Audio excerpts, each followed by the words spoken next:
Bon, bah, c'était pas prévu, mais je suis ravi de pouvoir passer ces 30 minutes avec Alasdair Mackenzie, qui était hier présent pour la conférence annuelle d'OVNI Capital où on a réuni 150 personnes, des souscripteurs de nos fonds, des fonds d'investissement partenaires, les sociétés qu'on a financées, bref, une grosse partie de notre communauté. Et par chance ou par habitude, finalement, on s'est pas couché trop tard. On n'a pas bu d'alcool, pas trop, genre 1 ou 2 verres. Et donc, on était frais ce matin. Et je suis arrivé au bureau, j'ai vu que le studio était dispo. Et je t'ai rappelé. Je t'ai dit, à quelle heure est ton train ? Tu m'as dit midi. On a juste le temps de monter le studio, d'enregistrer et que tu puisses repartir. Donc, merci beaucoup d'être là. Bah, merci à toi déjà de m'avoir invité à la conférence. Tu peux rapprocher un peu le micro, parfait. Non, merci, la conférence a été super. C'est incroyable aussi de pouvoir rencontrer d'autres gens dans d'autres univers complètement fous. Sincèrement, enfin, on pense que mon sport est fou, mais les levées de fonds, ça a l'air vraiment d'une autre galère pour vous. Bien sûr, non, mais l'entrepreneuriat, c'est un sport de haut niveau. Ouais. Et moi, j'aime bien faire des parallèles entre ces deux mondes.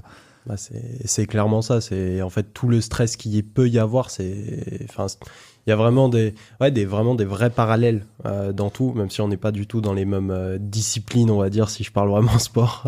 Mais c'est un bon sport. Ça fait travailler beaucoup le cerveau, je pense. Mais c'est cool. Un peu les muscles aussi. On va en parler du côté physique aussi de l'entrepreneuriat et du marathon que c'est. Pour rentrer directement dans cet épisode, donc je suis en compagnie d'Alasdair ce matin, qui est le plus jeune Européen à avoir gravi les 14 sommets de plus de 8000 mètres. Alors, je peux en citer quelques-uns. J'ai lu pas mal de livres d'alpinisme. Everest, Manalu, Makalu. K2. Ouais. Kanchenjunga. Bah, vas-y, je te laisse faire la liste, alors vas-y. Kanchenjunga, bon, c'est simple. C'est 14 plus haut. Il y a l'Everest, le Lhotse, le K2, le Kanchenjunga, le Makalu, le Choyu, le Manaslu, le Dhologiri, le Shishapangma, G1, G2, du coup Gachar Brume 1, Gachar Brume 2, Broad Peak, Nanga Parbat. Et je crois que j'ai fait le tour. Ouais, à peu près. Et au pire, c'est pas très grave. En tout cas, voilà, c'est des montagnes qui, moi, vraiment, ont construit mon univers. J'ai fait vraiment beaucoup de lectures. C'est Elisabeth Revol, c'est ça ? Ouais. Qui sur le Nanga Parbat, les Mike Horn, enfin voilà. J'ai grandi avec toute cette littérature et j'en lis beaucoup encore aujourd'hui, donc je suis ravi d'avoir face à moi une déjà légende vivante de l'alpinisme. Je sais pas si les gens qui nous écoutent ont regardé ce magnifique reportage de Nims Dai, c'est comme ça qu'on dit, qui a fait 14 fois 8000 et qui était un des premiers à les faire de façon très courte, finalement, en 6 mois. C'est le premier, en fait. Un an.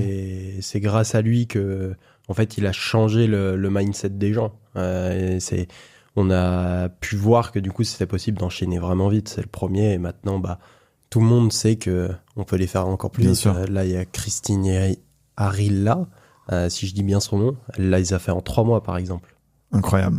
Incroyable. Et ce qui est marrant, c'est qu'on se voit aujourd'hui et on est au lendemain de l'ascension d'une Française de l'Everest et qui a fait 7 sommets aussi en hommage à son père, et on en parlait hier soir avec des gens qui étaient dans la soirée. Mais je m'écarte un peu du sujet. Alasdair, est-ce que tu veux bien, et en plus vu qu'on est dans le studio, Mathieu, je vais reprendre ces questions, est-ce que tu veux bien te présenter pour les gens qui nous écoutent et nous dire un peu qui tu es, d'où tu viens, quel est ton background et qu'est-ce qui t'a amené si tôt à devenir un alpiniste professionnel ?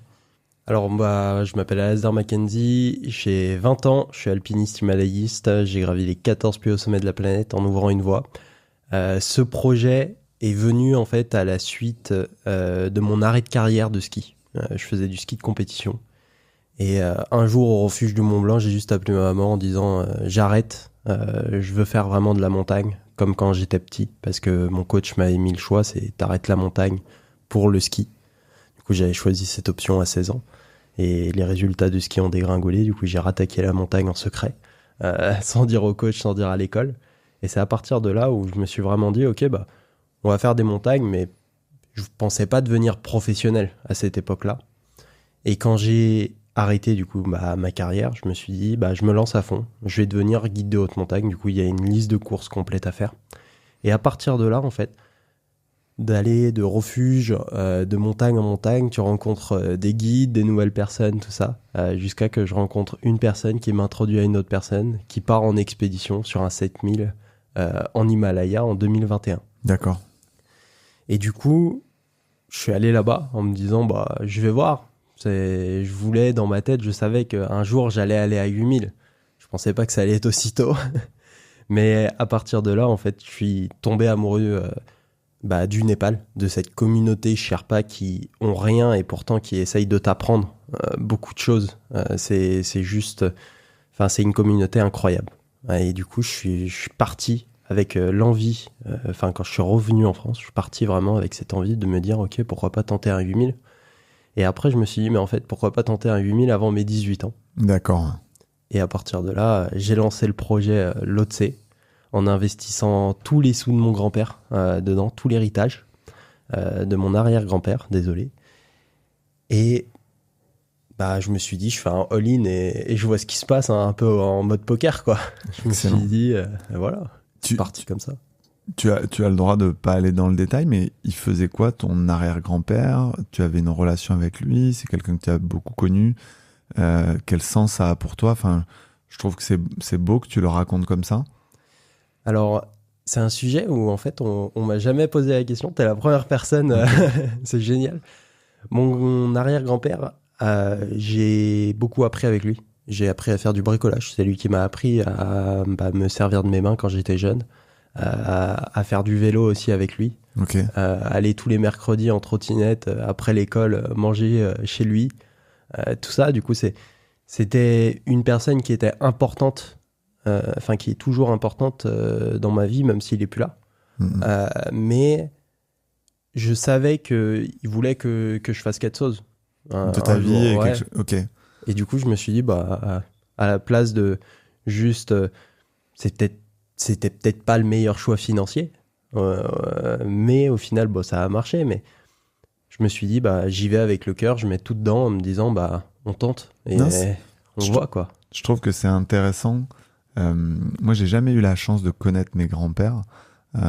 Et je pense que c'est effectivement des figures qui peuvent te façonner en tant que enfant, adolescent, adulte. Et j'avais trouvé ce trait intéressant de dire que finalement, t'as fait ce all-in avec cet héritage-là.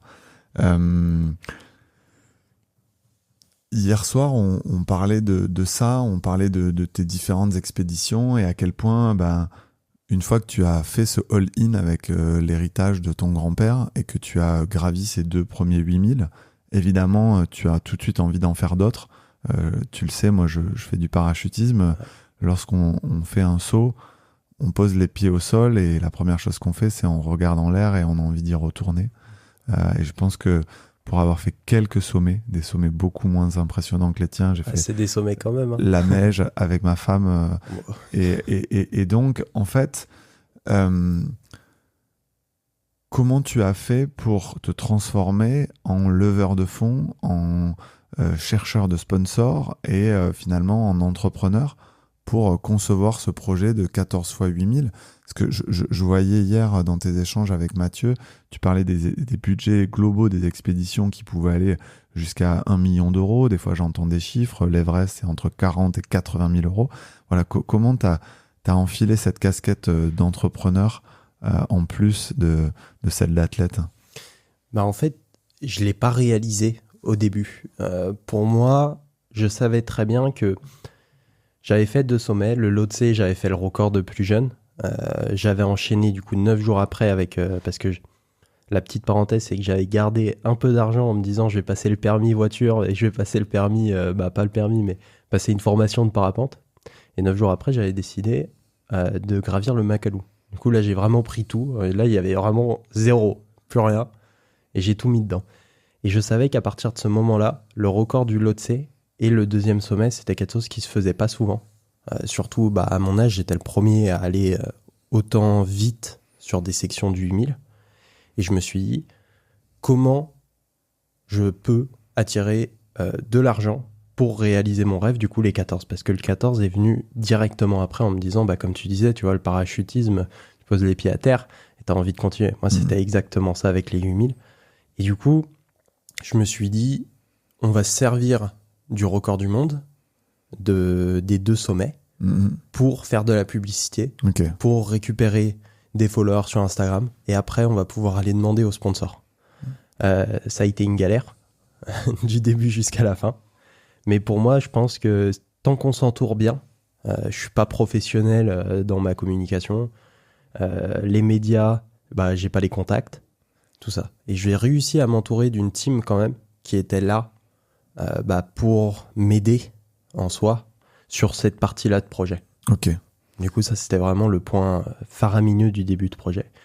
Et après, l'entrepreneurial, désolé, je suis dyslexique. Non, mais pas de souci. Je l'ai vraiment pas, je l'ai pas réalisé. Ok. Donc, tu as suivi ta passion, c'était assez instinctif finalement. Tu as fait ces sommets, ces premiers records et tête baissée finalement, tu as foncé en disant c'est ça que je veux faire, il n'y a rien d'autre qui compte. Ouais, c'était exactement ça. Pendant 3 ans, enfin 2 ans et demi, tout ce que je pensais du matin au soir, c'était le projet.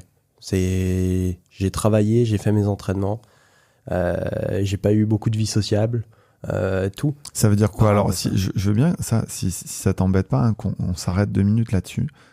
Un des trucs qui m'a pesé quand j'avais ton âge, c'était le fait d'aller en cours la journée et de travailler la nuit. Et j'avais pas de vie sociale parce que quand les autres dansaient, faisaient la fête, moi je travaillais. Je produisais des soirées, je mixais, etc. Et en fait, c'est quelque chose que tu peux supporter pendant 1 ou 2 ans, mais quand ça commence à faire 4-5 ans, ça te pèse. Tu rates plein de choses, tu rates, je sais pas, alors c'était pas encore l'époque des mariages, mais tu rates des week-ends entre amis, tu rates des anniversaires, tu rates des choses en famille.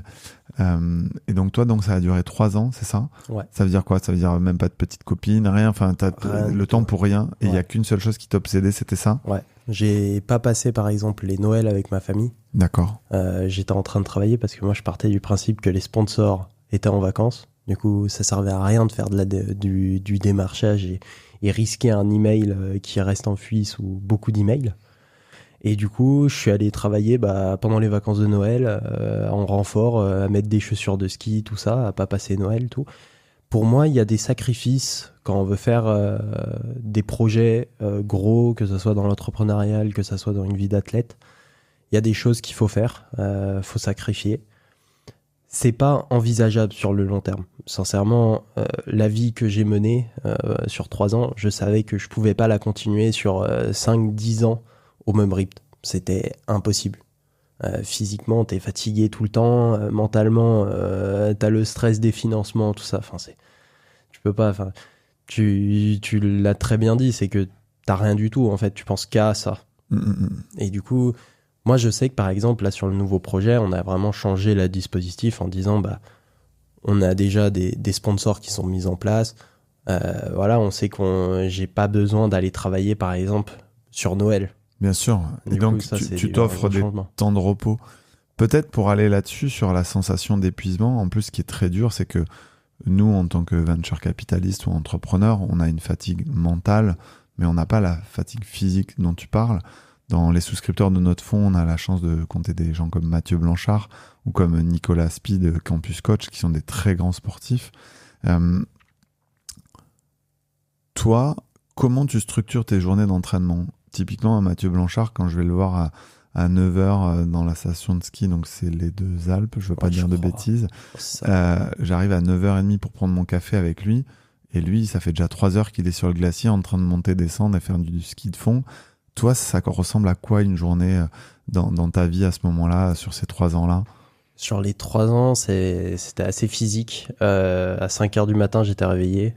Par exemple, sur la partie hiver, 5h du matin, j'étais réveillé. 5h30, j'étais déjà sur les skis en train de faire du dénivelé positif à juste enchaîner pendant à peu près 2 heures. Combien de dénivelé positif pour que les gens puissent se rendre compte ? Ça dépendait des séances. Il y avait des séances spécifiques où c'était vraiment sur une longue durée. Du coup, là, on allait taper du 3000 de dénivelé par jour, à peu près. Il y avait des séances vraiment sur de l'affûtage, de vitesse, tout. Où là, c'était plus court, mais beaucoup plus intense, où je faisais vraiment monter le cardio. Et après, du coup, ça, c'est 2 heures de sport. À 7h, je revenais. Je travaillais.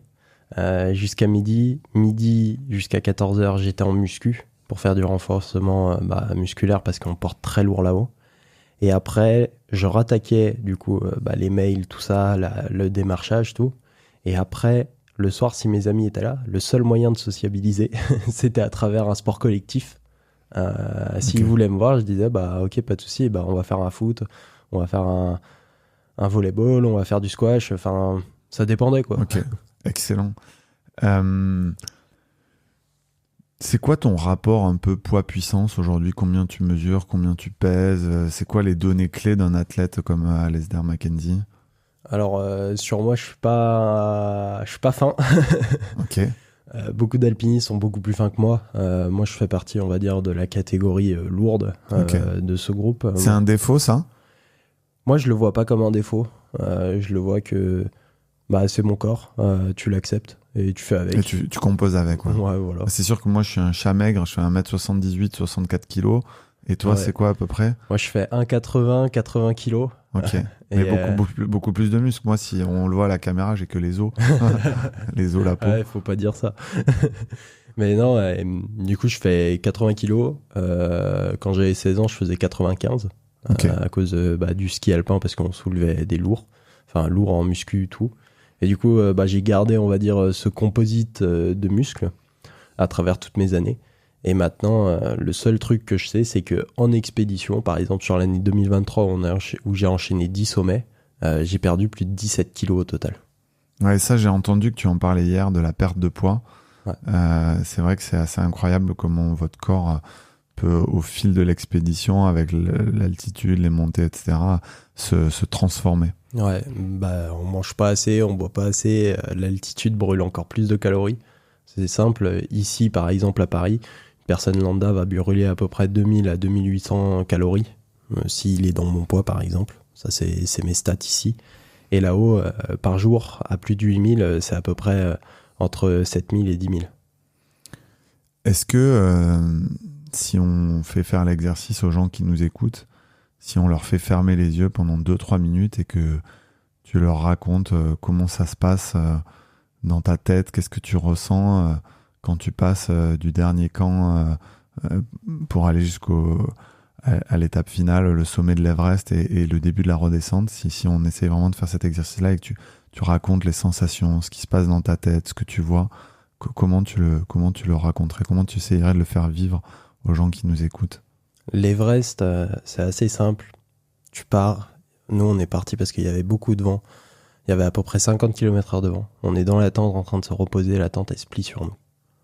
On est la seule équipe à partir pour le sommet ce soir-là. Donc il y a un bruit énorme. Ouais. C'est juste un tambour. Du froid.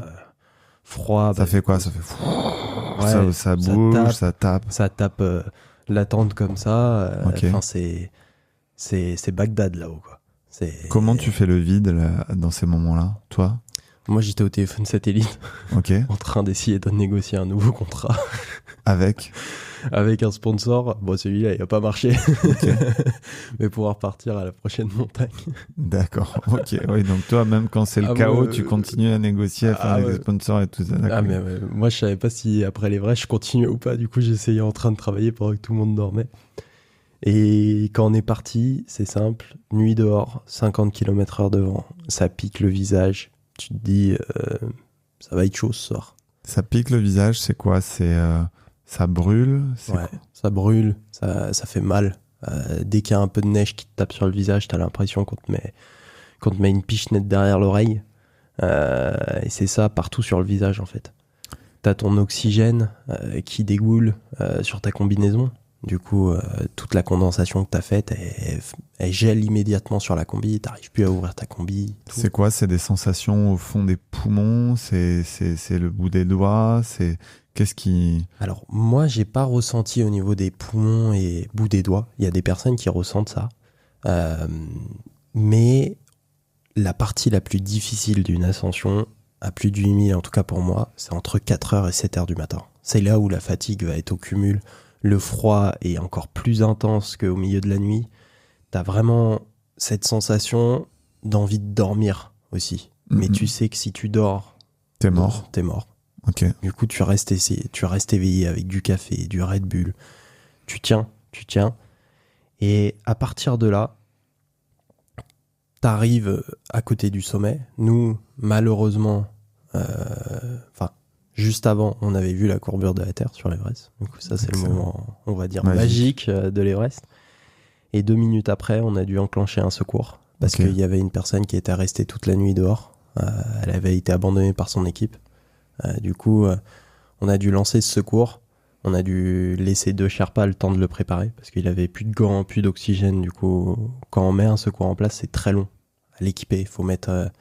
il faut le saucissonner pour qu'il puisse être descendu. Alors pour les gens qui connaissent moins l'alpinisme que ce que moi je peux avoir lu, vu et échanger avec des amis comme toi qui font ça, il faut imaginer une espèce de grand duvet où on fait en sorte que la personne elle puisse descendre, tirer et sans prendre trop de coups d'impact, c'est ça, la protéger un maximum. On met un matelas, après on le saucissonne, on met sa bouteille d'oxygène sur le thorax. Et voilà, mais cette préparation elle prend du temps. Et bien sûr, parce que vous êtes entre 7005 et 8000. C'est ça. On était à 6750 mètres. Du coup, c'est des secours qui sont très engagés pour faire à cette altitude. Et on était trop de monde. Du coup, 2 Sherpas ont dit, nous, on va rester. Vous allez aller faire le sommet. Le problème, c'est que toi, tu fais le sommet, tu passes la dernière arête, tout ça, t'es au sommet, mais t'es excité, t'as fait le sommet de l'Everest. Mais tu te dis, la descente, elle va être encore plus dure parce que t'as un gars dans un tapis qu'il faut que tu redescendes avec toute ton équipe. Et du coup, on a fait ça, et c'était chaud. C'était chaud, mais c'était beau. Là où d'autres, justement, peut-être... Alors, on peut pas dire que c'est de l'égoïsme en alpinisme, parce qu'à un moment donné, c'est chacun sa peau. Si je peux juste raconter une anecdote qui va peut-être parler aux gens qui nous écoutent. Il y a une athlète que je respecte beaucoup et que j'apprécie, qui s'appelle Géraldine Fanache, qui fait de la wingsuit et du base jump. Qui a perdu son premier mari en speedriding. Et en fait, ce qu'elle raconte, c'est que quand il se faisait du speedriding, il s'inquiétait tout le temps pour elle. Et en fait, à un moment donné, elle a dû avoir un posé un peu d'urgence. Et c'est en regardant avec des vols rapides son posé d'urgence, etc., que lui a impacté et s'est tué. Et c'est vrai que dans les sports que tu pratiques et ou les sports que je pratique, t'as quand même toujours ce truc de te dire il faut que j'assure ma propre sécurité avant d'assurer les pratiquants avec lesquels je saute. Moi, je fais du parachutisme avec ma femme, avec mon frère, avec des amis proches. Et en fait, t'as toujours ce truc de te dire je peux pas sauver les autres si ça se passe mal. Et il y a un moment jusqu'où je peux aller et un moment où chacun doit assurer sa propre sécurité et finalement être un peu égoïste. C'est un sujet qui est très compliqué. En parachutisme, vous êtes ensemble en train de sauter, mais comme tu dis, c'est un peu... t'es tout seul quand même sous la voile, quoi. T'es tout seul sous la voile, mais si je te donne un exemple d'incident, on fait un saut à 3 à Soulac en 2014. On est 2 amis beaucoup plus expérimentés et ma femme. Le parachute de ma femme s'ouvre de façon intempestive et la commande et la voile lui entourent le bras, en fait. Et donc là, à ce moment-là, si elle ouvre, elle se fait déboîter l'épaule, elle va peut-être être à moitié inconsciente, etc. Et donc, moi, j'ai pas le niveau de faire ça, mais mon pote qui est moniteur pack fonce sur elle, attrape son bras, défait la clé de commande et ouvre. Mais dans une zone où il se met à la limite, tu vois. Et donc, ça arrive, ce genre de secours-là, sur des premiers SOPAC, des choses comme ça. Donc, tu peux quand même... Et tu vois, mon initiation B2, donc c'est des brevets pour pouvoir sauter à plusieurs. Les élèves savent se remettre à plat tout seul, etc. Une fois, j'ai eu un élève qui part en autoroute sur le dos, machin et tout. Il est 1300 mètres. Tu as cette décision de te dire, moi, je suis pas moniteur pack. Le mec est censé être autonome et je m'écarte et j'ouvre pour moi, tu vois. Donc, en fait, je pense que le choix est beaucoup plus rapide que pour vous, alpinistes. Voilà, je ferme cette parenthèse parachutisme. Ouais. En alpinisme, c'est aussi le problème où les gens sont pas assez expérimentés des fois. Des gens qui pensent pouvoir pousser les limites et les gens qui pensent pas à la redescente. Nous, à chaque fois qu'on monte, on pense que à la redescente. Si on doit par contre faire un secours à la montée qui va risquer le sommet, on va faire le secours et risquer le sommet. Ok. On n'ira pas au sommet. Pour moi, une vie est beaucoup plus importante que le sommet. Et ça dépend des équipes et des ADN. Ouais, ça dépend Ok. de beaucoup de gens. Il y a des gens qui peuvent abandonner. Moi, je pars du principe que je veux me regarder dans un miroir quand je rentre. Mhm. Et du coup, pour moi, c'est obligatoire d'essayer au moins. Ok. C'est très important. Après, ouais, il y a toujours des problèmes, mais ça va se résoudre. Si on parle un peu de la peur, donc ta peur, elle est sur la redescente, Ouais. elle est sur l'échec, elle est sur la blessure. Sur quoi elle se concentre, ta peur, et en quoi aussi c'est un moteur pour avancer? En montagne, j'ai toujours peur. Chaque seconde, je me dis qu'il peut y avoir un problème. Pour moi, il y a 2 types de peur. La peur qui te paralyse, c'est la mauvaise peur, ça. Il y a la peur qui va juste te donner un peu peur, mais qui va pas t'arrêter. Mais par contre, qui va te garder conscient des risques et des analyses que tu dois faire. Bien sûr qu'il y a la peur de l'échec. C'est beaucoup d'argent que les sponsors investissent. Par exemple, sur le Choyu, j'ai pris l'argent des 2 sommets et j'ai tout mis dedans en me disant je tente la première ouverture de ce sommet-là, de ce côté-là. C'est une peur, ça. En disant le budget est bouclé, je peux partir en attendant 6 mois et j'irai au Tibet après. Mais vu qu'ils ne m'avaient pas donné les autorisations, je me suis dit j'ouvre le Choyu. Et ça, tu prends tout l'argent et tu le mets sur le rouge. Mais est-ce qu'il faut pas, comme nous, un peu en tant qu'investisseur, où à un moment donné, tu prends tes paris, Ouais. tu vois, tu mets 500 000, 1 million dans une startup, et il faut les prendre, il faut vite réfléchir, vite décider, et c'est ce que tu aimes faire, c'est ce que tu fais. Ouais. Moi, je suis... Pour moi, le risque fait partie de mon quotidien déjà en montagne, et du coup, si j'ai besoin, en fait, je sais que je peux y aller, en fait. Mais par contre, je vais tout tenter pour réussir le sommet si j'investis beaucoup d'argent pour ce sommet-là. Je vais y aller avec cœur et âme dans cette ouverture. Ce qu'on a fait sur le Choyu. Après, on porte lourd. On a déployé sur cette montagne 7500 mètres de corde au total.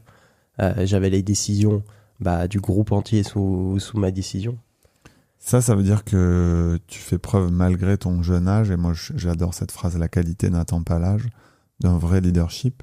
Tu gères une équipe, des Sherpas, de la météo, des radios, enfin, on se rend pas compte derrière les installations qu'il y a 10, 15, 20 personnes des fois qui travaillent pour que 5 personnes puissent atteindre le sommet. Ouais, là, surtout sur le Choyu, j'avais 6 Sherpas avec moi qui m'accompagnaient. J'avais 2 personnes au camp de base. J'avais ma maman à distance qui me donnait la météo, parce que les 2 météorologues avaient mauvais au niveau de la météo. J'avais l'agence népalaise qui était à Katmandou, qui nous faisait toutes les updates qu'on avait besoin au niveau logistique, tout ça.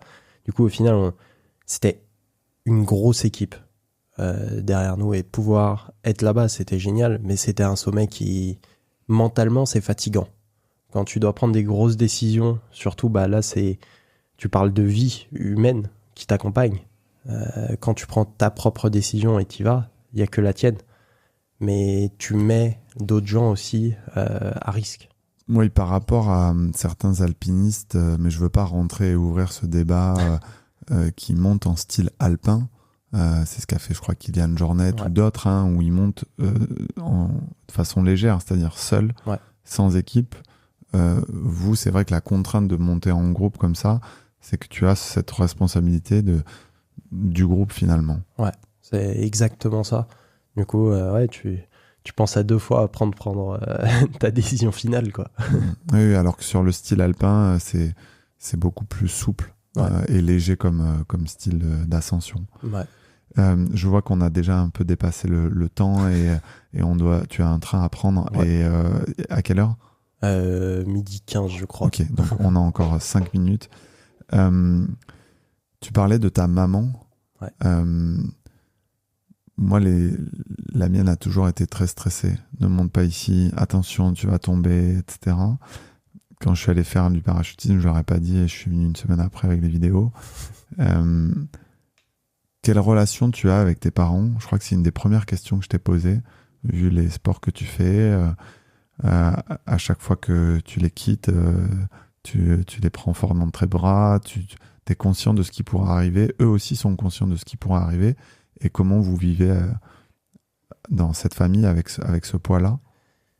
En fait, très jeune, quand tu vis à Chamonix, moi j'ai vécu 3 ans à Chamonix. À Chamonix, tu sens ce côté-là quand même beaucoup plus présent que dans les autres villes. Du coup, tu l'acceptes. Après, quand j'ai commencé le ski de compétition, la plupart du temps, elle me retrouvait à l'hôpital avec un genou en moins, une tête en moins, quelques traumatismes à gauche, à droite. Et au point où, en fait, dès qu'elle voyait une ambulance, elle se disait que c'était moi. Mais en ski alpin, des fois, c'est pas tes décisions qui rentrent en compte, c'est celle du coach. Tout. Et dans la montagne, c'est totalement différent. Il n'y a pas d'esprit de compétition pour moi qui rentre en compte. Il n'y a pas de ce côté, je vais pousser jusqu'à vraiment la limite pour pousser. Et du coup, il l'accepte. Je pense que c'est difficile selon les montagnes que j'entreprends, bien sûr. Par exemple, le Choyu, je sais que c'était mentalement, pour eux, c'était difficile. Mais ils l'acceptent. On l'accepte tous. On est très ouvert sur la discussion, de toute façon. Moi, ma famille, elle a toujours été là pour moi. S'ils me disent non, je veux pas que tu y ailles, je vais pas y aller. Mais vu que c'est ma passion, en fait, ils acceptent que j'y aille. Et nous, on part du principe qu'en fait, demain, il peut arriver un accident. Et mieux vaut vivre à fond plutôt que juste rester avachi dans son canapé et juste attendre. Et scroller sur les réseaux sociaux. C'est ça. Et du coup, non, ils l'acceptent vraiment bien. Et heureusement qu'ils sont là, parce que sans eux, le projet, il serait pas amené aussi loin. C'est beau d'arriver à en parler de façon apaisée. Parce que c'est vrai quand tu es alpiniste, mais c'est vrai ce que je reprends souvent comme exemple, quand tu fais du vélo en plein Paris sans casque. Bon, statistiquement, je trouve que il faut faire attention parce qu'on a l'image du parachutisme, de l'alpinisme, etc., comme des sports extrêmes, mais c'est aussi la façon dont tu le pratiques. Ouais. Tu vois, je vois dans le parachutisme, les gens confondent la wingsuit et le base jump. Enfin, et donc, ouais, entre les images qu'on voit sur les réseaux sociaux et voilà, certaines façons de pratiquer, je pense que bon, les 30 minutes qu'on vient de passer ensemble montrent aux gens qui nous écoutent que tu n'es pas une tête brûlée. Non, je pense pas que ma maman aurait accepté sinon le projet. Et ouais, je pense que c'est le rôle des parents. Voilà, si je dois dire un seul truc, tu vois, moi, mes parents m'ont plutôt interdit la pratique du base jump. Et je pense que c'était une bonne interdiction à l'âge où j'ai commencé le parachutisme, à peu près à ton âge. Parce que c'est des sports magnifiques. Tu disais que tu voulais faire du parapente pour, je pense, à un moment donné, peut-être redescendre un peu plus vite. mais c'est un niveau d'engagement encore beaucoup plus fort, quoi. Ouais. Et donc les parents sont aussi là par moment pour mettre des limites. Ouais, bloquer. Voilà, et ils pensent à nous. Alasdair, je te remercie beaucoup d'être venu en studio enregistrer ce matin avec nous et pour ton temps hier à la conférence d'OVNI Capital. Je pense que tu as inspiré beaucoup de gens. Ta volonté vraiment, c'est d'inspirer la nouvelle génération, de leur montrer que, un peu comme l'a fait Inoxtag, Mathieu le rappelait, il faut croire en ses rêves et les réaliser. Et ce qui est marrant, c'est qu'on enregistre aujourd'hui et j'avais dit un peu à tout le monde que OVNI Capital, le lancement de ce premier fonds de 50 millions, c'était un espèce de premier Everest professionnel. Quand on te voit, on se dit qu'il y a plein d'autres sommets à faire encore et c'est génial. Et en fait, c'est qu'une première étape. Ouais. Quel message tu as envie de faire passer à tous les gens qui vont nous écouter? Tu es à la recherche de sponsors pour des nouveaux projets qui vont être assez extraordinaires. Comment on te contacte aujourd'hui et voilà, comment les gens peuvent s'inscrire avec toi dans les années à venir? Comment les gens, déjà, il y a le site web, il y a un formulaire s'ils veulent. Après, moi je suis sur les réseaux, hein, du coup, LinkedIn, Instagram, tout ça. Et ouais, ça peut être grave cool. L'aventure, elle est cool. Pouvoir inspirer des gens, c'est encore mieux.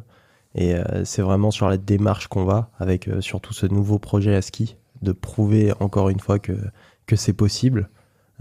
Et ouais, ça va être, on va dire, très bien à skier dans l'histoire, quoi, un peu.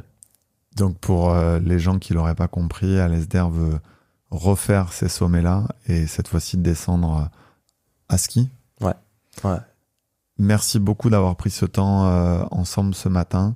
Vous pouvez donc suivre Alasdair sur Insta, via LinkedIn, le contacter sur son site web. Je sais qu'il y a pas mal d'entrepreneurs qui ont des belles sociétés, qui n'ont pas forcément d'athlètes ambassadeurs qui nous écoutent. Donc, je serais ravi, si besoin, de vous faire les mises en relation. Mais sinon, allez-y, contactez Alasdair directement. Et c'est important d'avoir des rôles modèles, des athlètes aussi jeunes, aussi inspirants et aussi accessibles que toi. Et humble. Donc, merci pour toute cette fraîcheur que tu m'apportes dans nos échanges depuis 2-3 ans qu'on a fait connaissance. Bah ouais, merci. Merci à toi de m'avoir invité à la conférence et pour ce podcast. C'est génial. Au pied levé, à l'arrache, c'est toujours les meilleurs épisodes. Toujours. À bientôt tout le monde. Merci pour votre confiance et pour tous les likes, commentaires, partages, tous les messages de feedback qu'on a tous les jours sur les réseaux sociaux. Ça nous pousse à continuer dans cette direction. À bientôt, merci. À bientôt.